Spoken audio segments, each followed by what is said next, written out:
Hello friends, শীতের সন্ধ্যেতে এরকম বাটি দিয়েই বানিয়ে নিন খুব সহজেই ঝামেলা ছাড়াই ভাপা পিঠে রেসিপি। অল্প কিছু উপকরণ দিয়েই এবং চালের গুঁড়ো ছাড়াই এটা বানানো যাবে। এটা আমি সুজি দিয়ে বানিয়েছি, আপনারা চাইলে কিন্তু চালের গুঁড়ো দিয়ে এটা বানিয়ে নিতে পারেন। বানালে কিন্তু বোঝাই যাবে না যে বাটি দিয়ে এত সুন্দর একটি ভাপা পিঠে বানানো যায়। প্রথমেই নিয়ে নিয়েছি এক বাটির থেকে একটু বেশি সুজি। আমি এটা অল্প পরিমাণে বানাচ্ছি, আপনারা চাইলে এটা বেশি বা কম করে নিতে পারেন। যতটা সুজি নিয়েছি ঠিক ততটাই কিন্তু এখানে জল নিয়ে নেব। জলের পরিমাণটা কিন্তু ঠিক দিতে হবে। স্বাদ মতো লবণ দিয়ে দিলাম। লবণ দেওয়ার পর এটা কিন্তু মিক্সিতে পেস্ট করে নেব। মিক্সিতে পেস্ট করে নেওয়া হয়ে গেছে। খাবার সোডা দিয়ে দিচ্ছি সামান্য পরিমাণে। খাবার সোডা দেওয়ার পরে ভালো করে মিশিয়ে নিতে হবে। ঠিক এরকম একটি ব্যাটার তৈরি করে নিতে হবে। দেখো চামচ দিয়ে তুলে দেখাচ্ছি কত সুন্দর হয়েছে ব্যাটারটা। ব্যাটারটা বানানো কমপ্লিট হয়ে গেছে। এখানে কিন্তু খেজুরের গুড় নিয়েছি কুড়ে রাখা নারকেল। এই বাটিটাই আমি ভাপা পিঠে বানাবো, সেই বাটিটার মধ্যে কিন্তু হালকা করে তেল ব্রাশ করে নিয়েছিলাম। আর তারপরে দেখো চামচের সাহায্যে কিন্তু আমি দিয়ে দিচ্ছি ব্যাটারটা। তেলটা ব্রাশ করে নেওয়ার ফলে খুব সহজেই কিন্তু পিঠে হয়ে যাওয়ার পর পিঠেটা সহজেই উঠে আসবে।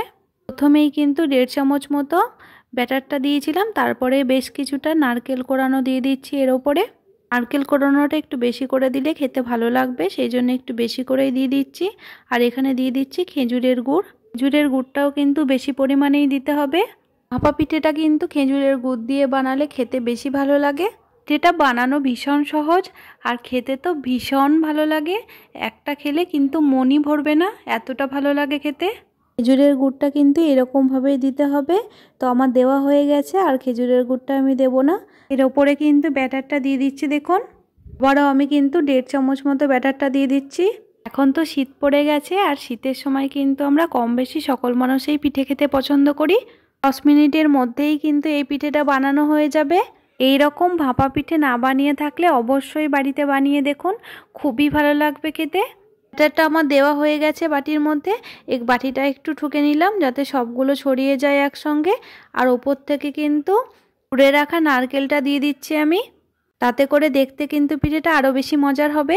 ঠিক একইভাবেই কিন্তু আরও একটা বাটিতে তেল ব্রাশ করে আমি দিয়ে দিয়েছি ব্যাটারটা। তার মধ্যে নারকেল কোড়ানো গুড় আর ওপর থেকে নারকেল কোড়ানো ছড়িয়ে দিয়েছি। এদিকে গ্যাস ধরিয়ে ননস্টিকের কড়াইটা বসিয়ে দিয়েছি। আর ননস্টিকের কড়াইটার মধ্যে কিন্তু বেশ কিছুটা জল দিয়ে দিয়েছি। জলটাও আমার গরম হয়ে এসেছে। এইরকম একটা ফুটো ফুটো থালা নিতে হবে। এরকম ফুটো ফুটো থালা কম বেশি এখন সকল মানুষের ঘরেই থাকে। এরপরে কিন্তু ভাপা পিঠের বাটিটা আমি দিয়ে দিচ্ছি। এখানে আমি দুটো করে দেখাচ্ছি, কাছ থেকে দেখাচ্ছি। দেখো তোমাদের কতটা সুন্দর লাগছে দেখো দেখতে। এরপরে কিন্তু ঢাকা চাপা দিয়ে দিতে হবে। আর এটাকে কিন্তু 10 মিনিট হতে দিতে হবে। 10 মিনিটের মধ্যেই কিন্তু এটা হয়ে যাবে।